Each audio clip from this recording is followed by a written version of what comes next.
Guys, Oreo is making a comeback. There are 4 of the Oreo desserts. The first ever Oreo in the 1920s. In the 1920s, normal Oreo. Talagang sobrang grande na ito kasi gusto talaga namin Fluff. dalhin yung The mga fans second namin dessert is sa world the na Oreo ginawa namin pastries.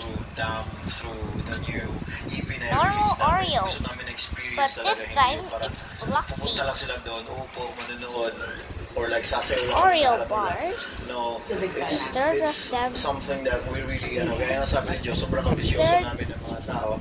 dessert is the Oreo But for us, it's bars. not a bad thing naman eh. Parang, we just want the best for our fans and gusto namin nila ma-experience yung Made of ice kumbaga parang and unforgettable cream. eh.